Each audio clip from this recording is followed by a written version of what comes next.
input from you all. So thank you for that. I've tried to put all that together in the document that you got before the weekend.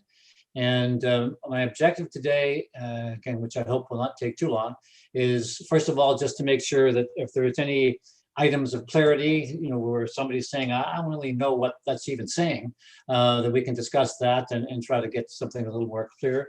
And if there's anything, I don't think there will be. I didn't see anything obvious anyway, but you're closer to it than I am, where you just say, oh, that's just a complete non-starter. That's ridiculous, and why even put that out as even in a long list of items? Then we can deal with that, although we're not primarily aimed at editing today. And then the last thing is to see if we can't get from each of you your recommendation for the first, let's say, 3 things that, and I'm thinking time-wise here. Some of them may actually be on the go already or in your 2021 budget, and that's what I want to know as we go through those items. With that, okay. Callie said she would be able to share the screen, or I can share mine for that set of documents. And I'm going to say the first all of this, I should say, before we do that, is going to go into, I'll call it the long list or preliminary list of potential 2021, 2025 actions that will be published and go on the website and so on, and go out to the folks that I'm hoping to meet with on the week of June the 7th. We've, except for the staff, who will have a couple of sessions with staff during that week, we won't specifically be dealing with these items, but they will be on the website, and they, inviting electronic input if anybody wishes to. And so we're sort of breaking new ground here, because there have been previous studies like the organization review and the service delivery review, which were excellent. But from a strategic planning point of view, this is the beginning of this, looking at the corporation and your government itself. So as I say, we're breaking some new ground. We'll come back to that. We'll come back to the rest of the community-facing parts of the picking up on the 2013 strategic plan on May the 18th. And then on June the 24th, we're going to come back and put this all together again. And then we do the editing, and we're looking at priorities and shoving some things off the table and making sure we've got clarity and commitment to whatever goes in the final plan. So that's the timetable. As I say, today we're just looking to say, okay, this stuff is going to go out to the long list, go out to the public as of late in May. So the question then on the table is clarity. Are there any questions as you've read over these? As I said, I think very thoughtful and quite stimulating, a long list of suggestions that have come up from the various groups. Is there anything there that you want to say, I don't even really understand what that's about? Can we talk about this a touch just to clarify? Okay, who would like to start? Man, today I can't see everybody's faces, so you'll have to speak up. Mayor Peabody, if I might add one comment. Thank you very much, Bill, for putting this together. Certainly an extensive list of items. One item that strikes me as being missing and might be of value to the general public when it goes to that stage, in the area under the objective, continue to inventory the capacity and condition of existing assets and infrastructure.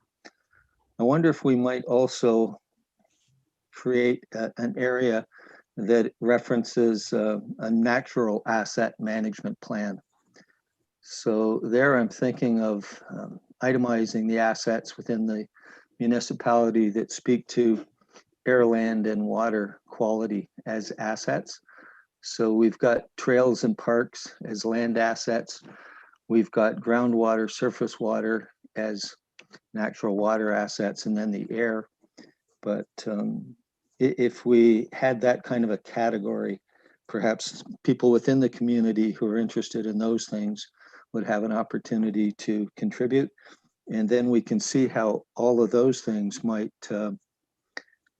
meld with, our strategic plan. So thinking about economic development and how that impacts natural assets, or how we can utilize our natural assets to further economic development.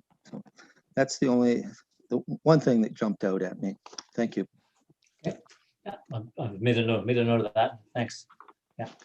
And we might put that in a, rather than being strict, if I understand correctly, not strictly municipal assets, but community assets that might have another bold face on that one. Okay, thanks.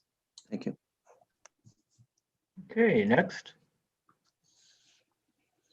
Okay, Dean. Just a quick one under number 6 under the increased council attention to strategic and long-term issues. So number 6 was staff reports to indicate the relevance of the topic to the strategic action plan. Is that for every council meeting or just for a strategic planning council meeting? Because it would be a little bit onerous for every council meeting, because there are some things that, I mean, come up that really have no relevance to the strat plan. Right. The practice in most municipalities, Councilor Lyso, that I'm familiar with, is that where something is just strictly kind of pro forma, or I'll call it operational for the lack of a better word, that it wouldn't need to do this. But anything that relates to any one of these initiatives would certainly. And then if there are other things that crop up, the staff would be attempting to relate those to, where does this fit in the strategic plan? Because ultimately, there may be some things that you're saying, golly, if we take this on, then we won't have the time and resources to do some of the other things and that we had intended to do. And so there'll be, that would just be useful for the staff to point that out to council as part of the report. Yeah, through you, Mayor Peabody. I think at the bottom of our current staff reports, we relate it to the current strategic plan. But again, with the staff being new, that plan was not created in the midst of most of our staff's familiarity with it. So it would be connecting them to our new plan.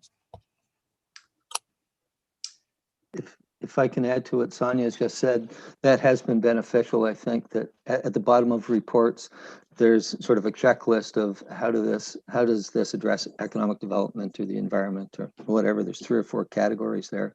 So a reference in that area to how this is impacting the strategic plan. And I guess to Councillor Lyso's question with respect to strategic planning, I guess I would have the question, if it's not in some way related to our strategic plan, why are we doing it? Somehow it's got to be fulfilling. And the difference between tactics, operations, and strategic plan, but somehow they all should be funneling up to a strategic plan, I would think.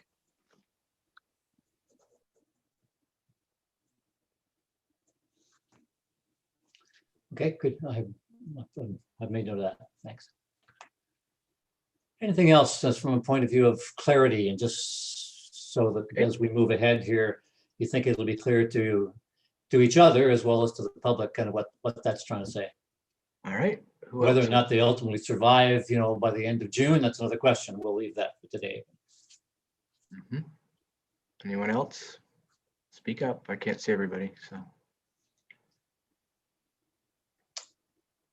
Okay, Bill, I had a comment and Yeah, please. jumped out at me at the top about some of the council stuff.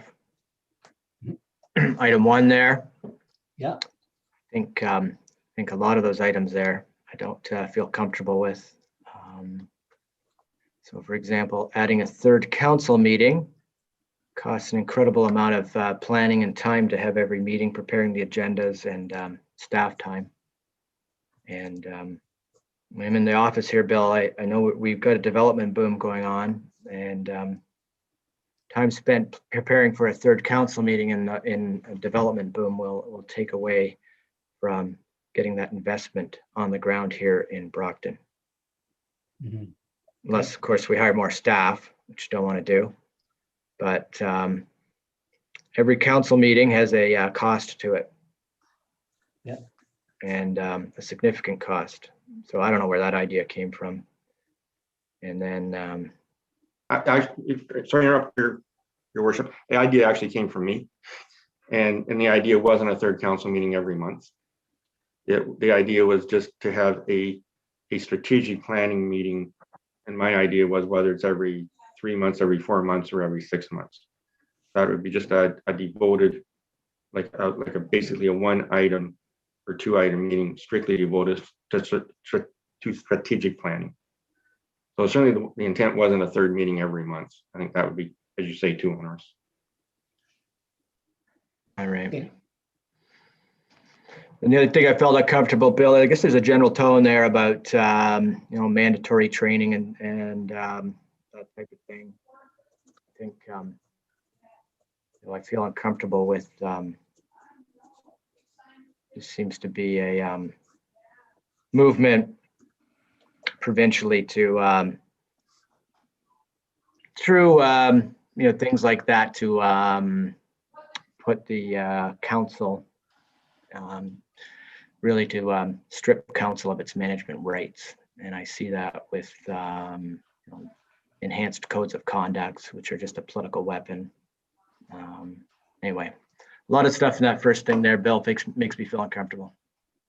Okay, thanks very much for this. It's exactly the kind of thing. If there's a general consensus, for example, let me say first of all that a number of the specific action items really make the point in different ways that's in the boldface, to try and find more time on the council agendas or on council to address some of these longer term issues and in a sense monitor the implementation of the action plan that you're coming up with. And then all these others are different ways to go about that. So I think that's well, we're saying that some of these, they were thrown out. I mean, I didn't make them up, but some of them obviously are going to have more value than others. All of which to say, if the general objective works to say we want to have more time to discuss the longer term issues facing Brockton, then some of them aren't going to be as good ways as others to do it. And if there's any of them that are just ridiculous, and the mayor's suggesting that a third council meeting every month, it's not going to go. It's just not. It's not workable. I'm happy enough to take that off the list even at this stage. Does that work for everybody to take that off the list? Councilor Adams, I see your hand. Yeah, I just wanted to support what Mayor Peabody said. I absolutely, as council knows, I'm no lover of strategic plans. I think they consume a lot of staff and council time and take money, taxpayer money. But the first one I read got the hair up in the back of my neck, was delegating more. It just looked, all of that first piece to me looked like we're going to abdicate our responsibility as councillors back to staff. I don't think it's fair to staff, and I don't think it's right for the residents. We're elected to look after their interests, and to me, that's a pushback saying, don't worry about it, we'll look after it. The previous 2 elections ago, a lot of councillors didn't get re-elected, and that was one of the things I heard as a ratepayers organization, was that staff lost the direction and lost the responsibility that they were voted to do. So I totally agree with what Mayor Peabody said, and I think his thoughts on the second point about training and so on, I agree with that as well. So I have a hard time, Bill, with the first 2. Again, we need to make sure that we as councillors and staff are spending time on resident issues and don't get caught too much in the governance and so on, where we're that really isn't, as I said, Bill, in our short sessions, that's not what residents are looking for. They're looking for actions. And I think I was pretty clear in my thoughts on that report when we had our short meetings. Those are my comments. And one of the points that you raised, and I'm not sure this came through as well as I might have, is to actually make it clear that there's some fundamentals and that you'll see. We just started now to analyze the surveys that have come through from the community, and while the numbers of responses might be a little disappointing, certainly that point that you made, Councillor Adams, about saying people's primary interest is in some of the fundamentals, roads and parks and trails and that sort of thing. That comes through there too, although there are some other items like affordable housing, for example, that is also pretty high on people's list of things to think about, which is a longer term item and perhaps somewhat less basic. But yeah, so your points well taken and reinforced by some of the survey stuff. Okay, well, I think we're now into the category of beyond clarification into, if there's anything that's just a complete non-starter. So I've got a couple there, so that's good. But I think and obviously, if I may, I would observe that there's some debate which goes back to the organizational and operational review, which might be worth sort of referencing again, about this very issue that Councillor Adams raises. What are the functions of council and the balance among those functions? What was canvassed quite well in that 2016 study, and I think it's not new. It's an issue for every council all the time, and so finding that balance is something that's is tricky. But I think the point here is to say that it's still something that needs to be dealt with. As I say, I didn't make this up, but this came from among your group. I see Councillor Hutton's hand. Thank you. I'm just wondering, this follow-up on AMO new councillor training, what does that mean? And if it's going out to the public, I think we should spell out what AMO means.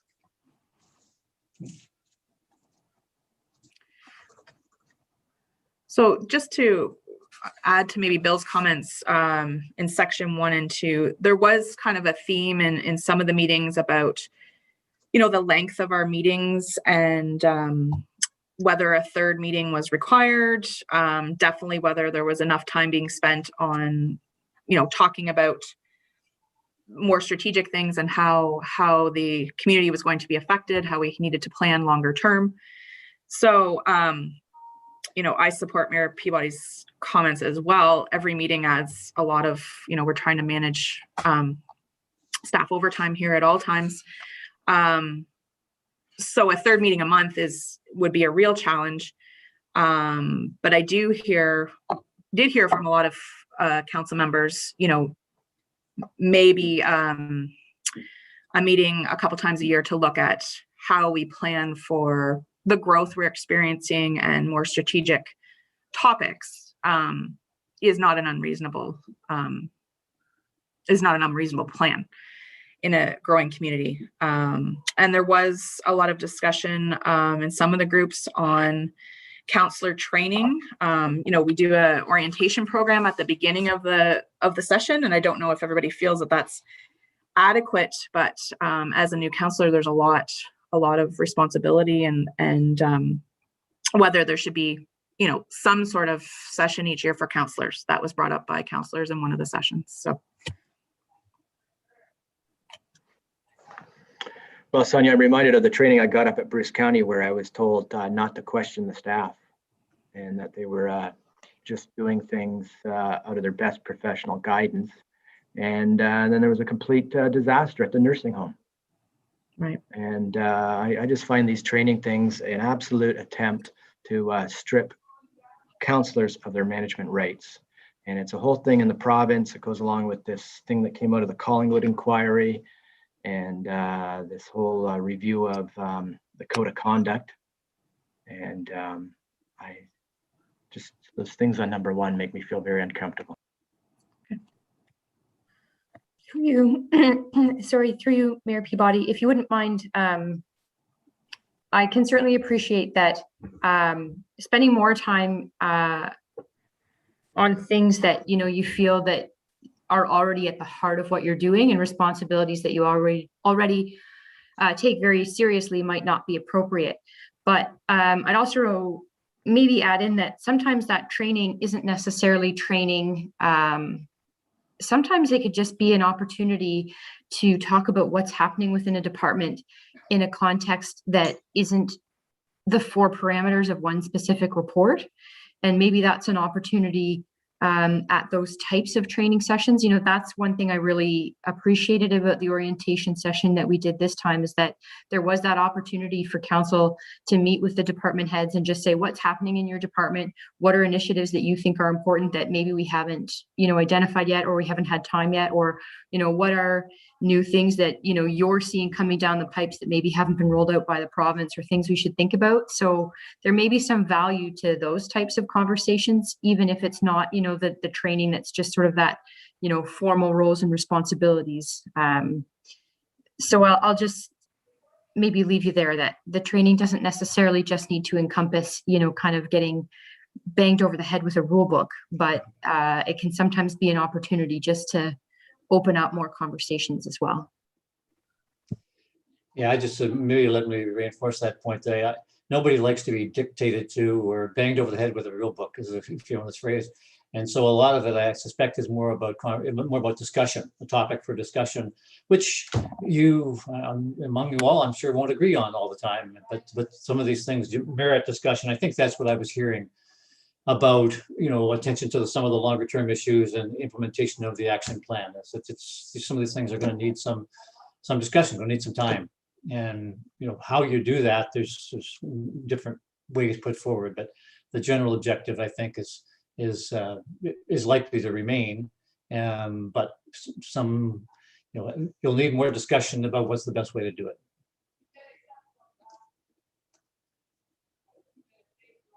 Can I just, I didn't want to leave Councillor Hutchins' point about AMO.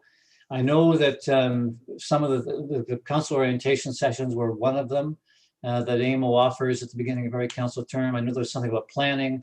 I don't know myself what some of those others were, but I guess are those a couple of good examples that we could put forward, because you're looking for to be spelled out of what some of the AMO opportunities were early in the term. Those are a couple that I'm aware of, but there were others. Maybe I can get that from Fiona and Sonia and so on, but I'll make note of that. Okay. Councillor Elphick had his hand up since Mayor Peabody can't see. Yeah, good morning, everyone. So Bill, just a couple questions from my part, if you don't mind. I have to head off the call at 10 here, so I just want to make sure I share my points. Under the staff retention, number 1, I just think that should also include a focus on employee attraction and retention. Just because I know that it's not just about retention, it's also about attracting staff to the municipality. The item directly above that around the upgrading our practices for customer service, I just think it's the first one, again, customer service standards, not response standards. But it's how we provide service in a number of different ways, both as an ambassador of the community, but also in how we respond, of course, but it's not just limited to our response. And then I just wanted to echo that I do share a number of concerns with items number 1 and 2, the counselor training and the counselor attention to the long-term plans. This document going out to the public, I just think it on the face of it sends a really interesting message. And I'm not sure it's the message that is true and accurate of council. It certainly suggests, reading through the first 10 bullet points, that there's some challenges with the present council, and I disagree with that concept. So those are my comments from the summary. Thank you for your work on it. Okay, thank you. Can I make the suggestion that we can bring these back as ways to accomplish objectives 1 and 2 later in our process here at end of June-ish. But perhaps at this stage, the important point to make is a point that to say, I didn't make this up. I mean, this came from among you, is what's in bold. So increase council attention to strategic and long-term issues, however you ultimately choose to do that, and we'll have time later on. And ongoing council training, which I don't imagine there's anybody adamantly opposed to, but we can leave out some of the detail, and that would actually probably there would be a clarity issue for the public, as Councillor Hutchins points out here with some of this. We may know what we're talking about, but not everybody would if they're it's kind of an inside baseball thing. So would that work better, just on those 2 items, to kind of leave it to the bold font and leave out some of the detail to be discussed later? I'm looking for reaction to that. Bill, I think that makes some sense, certainly with respect to ongoing council training. I mean, we don't have all the answers. The world is changing, technology, best practices everywhere. So understanding that that's one of our functions, is to continue to have a better understanding of best practices and how technology might impact us now and in the future. Should be able to help. So it's not just governance and operations. New legislation, as the mayor says, codes of conduct, things coming out and so on. So all that's sort of normal stuff, right? To have training about those sorts of things. Okay, yeah. If that works for everybody, then I'll leave it at that with those things. Councillor Lang. Hi, Bill. How are you today? Good morning. Good, good. This was going to wait for the next little go, but I'm just, while Tim is still on here, being a member of the police board and me being a past member with Steve, I do want to add to, if I may, to bring it to the conversation for service sharing, joint purchasing with neighboring municipalities and county. Number one, continue to work with Municipal Innovation Council to examine service and purchase efficiencies. Going through this with the last conversation, we talked about joint board with our police. If there's something that we can work along in the future, looking long-term with the Municipal Institute, to look at possibly, if we're going to have a joint board, then maybe we should have a joint contract down the road if we choose to stay with the OPP. There's 4 municipalities that fall under the South Bruce detachment, and with the amount of money that we're paying in ours alone, and if we're not going to have the say in a joint board, that might be something in the future if we choose to stay with the OPP. So I don't know if that's something that we can work with the MIC, but long term, we need to do something. So thank you for that. It would be something like, examine the long-term possibility of a joint South Bruce policing contract. Yeah, if possible. Yeah, examining to see whether or not it's sensible or not. Okay. That's if we're forced to. Yeah, that's true, Steve. Yeah. Okay. All right, good, thanks. Yeah. We actually were looking at other police forces other than the OPP as a potential as well. That's been brought up once or twice. And again, so it may not just be simply OPP. We may be looking at retaining Saugeen Shores or Hanover or West Gray or something. So if I say policing contract, I won't necessarily say OPP. Is it? Okay, good. Yeah, and it would be OPP specifically if we were to choose to stay with the South detachment. But if we were to go on a different avenue, then obviously we would stick with what the other 2 services that are nearby to offer. But if we were to choose OPP, then it would be something that potentially be shared if we were to have one board. But that's a what if, and like Steve said, a more of a forced hand situation. Okay, good, thank you. If I can add one more thing on to that as well, our other largest contract that we have is with our water treatment. So, when we look at services, like our adjacent municipalities operate that service in-house. So they deliver it as a municipality, whereas we contract it out to a third party, and really looking at the value for money and if that is producing value for the municipality. So especially those, I'd say top 3 to 5 contracts or services that we're retaining, really making sure that we're doing a consistent review of those services. And one other comment about the reports that come to council, one thing that I have found in my short time on council is that reports seem to come to council at the 11th hour, where when council does ask questions or concerns, we're up against a very tight renewal time. And that's specific to the water treatment, that when there were questions and further information that could have been provided, that we had to engage in a renewal where the next council meeting was too far out. So I just think that when we're spending millions of dollars a year on services, that should be brought well in advance so that those decisions can be informed and made appropriately. Okay, and Councillor Elphick, I know you have to leave, but I guess so. That's a point, I guess, that would be when we do get back to this later in the stage. If it's necessary to clear other decks in order to handle those long-term multi-million-dollar things, that's what has to happen. So you're spending multi-million dollars wisely. Yeah, I got it. Thank you. Yeah. Thank you, everyone, for your time. Have a good morning. Thanks. Bye.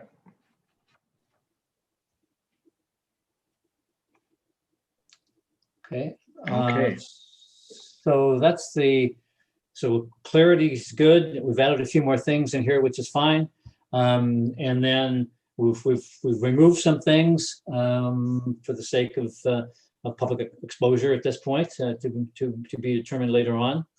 What about the question of the things that and I'm really here leaping ahead to framing our discussion in late June, but are there some of these things that you say, here's my things I think, and I'm phrasing in terms of the council term because it is the first couple of years and something that you can actually take action on right now rather than recommending what essentially this is to the future council.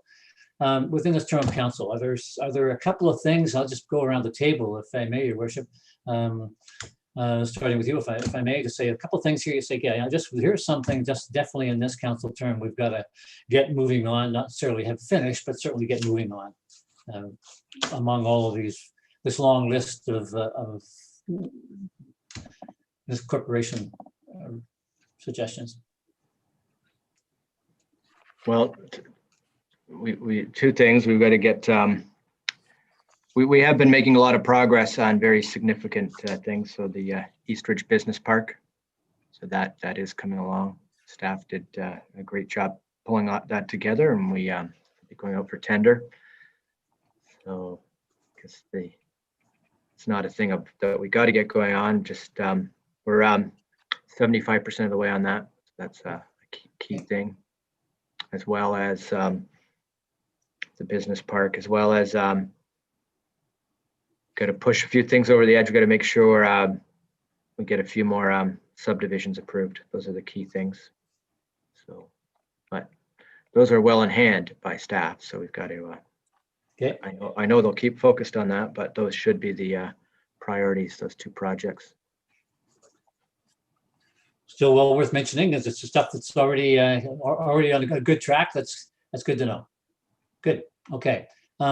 Anybody else among if I may, among the items listed on this document that's came from our meetings last week? Are there a couple of things from? I'll just pick another of you at random, if I may. Mark, or pardon me, Councillor Lamb. Yeah, thanks, Bill. And yeah, the question posed on something that this term has been somewhat difficult with COVID, but I think our staff has done an amazing job with the hurdles that has been presented to them. So it really not a whole lot other than maybe looking into the next term and even the term council following that.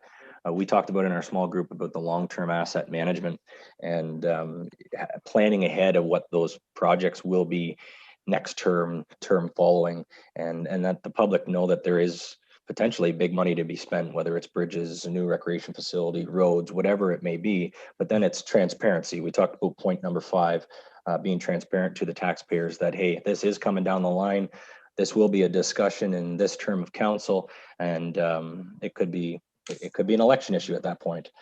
So if anything, that would be something that we could lay out prior to the next term and moving forward. But other than that, I think staff's done an amazing job, again, with the hurdles that's been presented in the last couple of years. Good, thank you. Right. Any others among them on the sheet there? I'll call it this term priorities. Councilor Adams. And again, it's well underway, but we have had discussions on our landfill, and that's something that I think we really want to wrap up by the end of this council term. We want to carry it on. There'll be new people on Brockton Council, new people on Hanover Council. It's been carried over to 2 different councils already, so staff's doing a real good job of expediting that, but that is one that needs to be finished, I think, by the time this council is done. And I think staff know that as well. Perfect. Yeah. Councilor Lifestyle, I see. I think there's the 2 that we could be spending more time on, I think, is and I think they're a little bit connected, is plan the future number and specialization of staff to meet the demands from growth. And then the very last one, which I think is planned for growth related impacts on infrastructure. they're somewhat related, but I certainly think we have to spend some time on planning for the growth related impacts, whether it's for staffing, infrastructure. I think that might be a key priority. But So growth-related impacts on infrastructure, and the other one was a growth-related impacts on staffing, I think. yes, Yeah. as a result of their growth, as a result of their growth. Okay. Yeah, there was a number of these, and you make the point, which is quite right. As I read them over myself, I realized that there's a category of forward. I mean, the objective, larger number of them would fit under this of kind of forward thinking, like a forward thinking government is really what I heard. A lot of these would fit under that topic, and those are two specific examples of that. Good. Okay, thanks. All right. Other members of council, Councillor Hutchin, got a couple that you'd say maybe they're on the go, or you want to make sure that they get on the go before the end of the term? Well, I think right now the most important thing is supporting our businesses during and post COVID. Yeah. I know we're doing everything we can, but it should be a priority for the immediate future. And I think you'll see that come through in the surveys, not surprisingly, it's surveys as well. Yeah. Thank you. Got another one, Councillor Hutchin? Okay. No, I'm tapped out. Yeah. All right. Members of staff, Trish, you got a couple on that list that you'd say, let's make sure we get them underway. And some of these actually fall smack dab on your plate, so. No, I think they were captured exactly how council had communicated what their desires are for the future. So I think they represent exactly what was being asked. I have nothing. Okay, good, thanks. All right. Okay, I see. Mark, anything that you say, just things you want to say is 2021, 2022, early on, any of those that are on that long list that emerged from the meetings? I think the obvious ones have been stated already, so I don't think I have anything further to add. Okay, good, thanks. Councilor Hutchin. I just thought of something. I think the public would be really surprised about how the municipality goes about getting grants and all the hoops we have to jump through to apply for money from various government agencies. I just think that the public needs to be informed. It's not all the money is coming right from their tax bill. It's coming from provincial and federal as well. They take the money away from us and then we have to beg for it back. Okay. I don't know. It's just a little bit of education needs to be in there, I think. Because I've heard people complain about the money that we've spent on certain projects, but a lot of it is funded by grants that we've received. So project funding, if I can put it that way, just me. Yeah.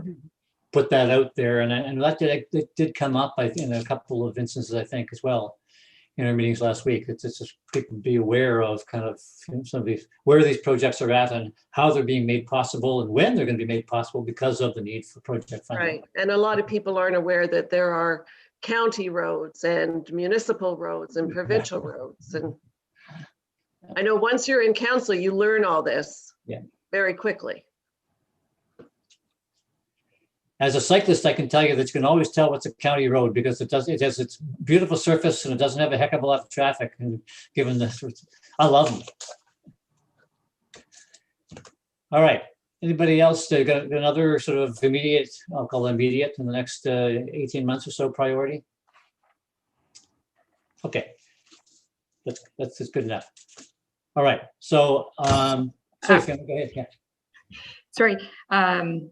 Thank you, Bill. It's a little bit difficult. I'm trying to minute at the same time. So it takes me a minute sometimes to catch up here. But the only one that would potentially be identified that I think is connected to this topic that we should perhaps reconfirm within the next 18 months is whether council is at all interested in introducing any type of a small development charge or even a community benefit charge. Just because we've noted the significant infrastructure need and the need to be transparent with the public about how much that infrastructure is going to cost. And so that might be one thing that could be confirmed in the next 18 months. So as you know, I mean, that has to be preceded by a fairly elaborate study about what exactly these and the constraints that the law applies to, you know, existing levels of service and so on. So but I guess, so the council really can't do very much until that study is conducted. So am I right in saying you're saying we should institute that study within this term of council? Really, all I'm saying is that if that is something that needs to be revisited based on the amount of development that is occurring now, either a decision from council to even commence that study or a decision that we're not going to even consider that at all, just so that we would have that clarity, only because, and I only raise it now because you know, we're having that discussion about the expense of the assets and the infrastructure and the rapid rate of growth and development that we're having now, in that if we were going to implement that type of a you know, funding, it would need to occur before the development existed, and that's the only reason why I think it could be a timely discussion. That's really the only reason I wanted to raise that now. And certainly if, again, council's appetite is that that's not a good fit for this community, then fantastic, that's great. It's good to have that confirmation. But if we were going to think about some type of a, either of those, you know, funding tools, now would be the opportunity we'd have to do that. So I think maybe just confirmation again on whether we're introducing anything at all, or whether this is not the right fit for this community. That's the basic level of that decision, I think, could be accomplished in the next 18 months. There was one of them in there, and I could click that up here. Well, I can't find it right at the moment, but basically was about informing the public about the sheer quantity of fruit that's already been approved. I mean, I suppose in some sense that would be step number one.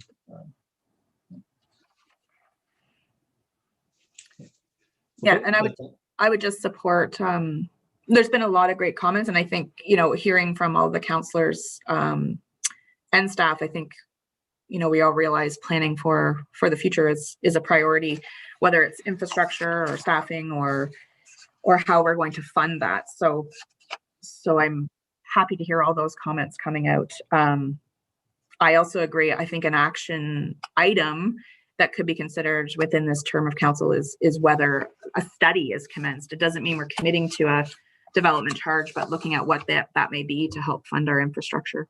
So again, it's up to council. Yeah. Okay. All right. So won't take up any unnecessarily amount of your time this morning. That's been great. Thank you very much. And again, thank you for the discussions that we had to prepare for today. I thought they were very useful and insightful. We'll be coming back to this at a later date. And I will sort of make some of the changes and add some of the things that we've talked about this morning before it goes up on the website and so on. Next step, as I said, on the 18th of May, we're coming back to you for a longer session. I can't promise you 3/4 of an hour then, to deal with all the rest of the action plan about, as I say, the community facing aspects of it: economic development, recreation, health, environment planning, all those around the thing. And we will have then the results from the surveys that we did. You'll have then the benefit of input from the Economic Development Committee from the previous week, and as well as, you know, the framework, if you like, that was established in 2013.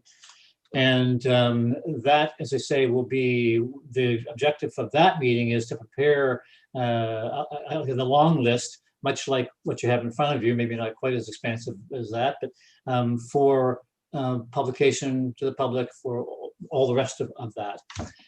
So the actives are not yet getting to the point of pushing things off the table and saying that's not a priority. We just really can't afford to or can't manage to do that. But the long list of things that was related to planning or related to the environment, economic development, culture and heritage, and so on. So that's our full few hours for the May the 18th. After that, I put all this together with including the material that you've got there, as revised for today, and into what I'm calling the preliminary list of potential 2021-2025 actions. That will then go on the website, and we'll go out to a number of people that we're inviting to meet with me and provide feedback, which I will structure in a way to say, is this provide value? Are there other ideas that should come forward to provide equal value? Is it likely to get support from community organizations, other governments, whoever is necessary? And then all of that will come back to you in the 24th of June, which will be another long meeting and possibly, in the interests of patients and so on, maybe more than one meeting, where we say, okay, now we're really focused on what is it exactly we're going to say that council believes it can commit to for the next 4 years. And in all of those realms, including what we've talked about today, as well as the economic development and planning and culture and heritage and all the rest of it. So that's the game plan. Thank you again for your time, and I'll look forward to talking to you again. I guess we won't all likely to be together again until we will be on the 18th, and then after that we'll skip a month and until the end of June. So thank you very much. Okay, all right, thank you, Bill. So we'll move on then. We've got wrap the meeting up, unless anybody else has something to say to wrap things up. Moved by Councillor Adams, seconded by Councillor Lifeso, that we authorize that the following bylaw be read and acted, signed, sealed, numbered as followed. 63, confirmatory bylaw. And then we have a motion to adjourn at 10:24, moved by Deputy Mayor Gierzak, seconded by Councillor Lang, that we meet again May 11th. All those in favor? Okay, it's carried. All those in favor of the confirmatory bylaw. I think I forgot that. I'm trying to rush through. Okay, all right. God, thank you very much, everybody. Thanks, everybody. Thank you. Thank you. Have a good day.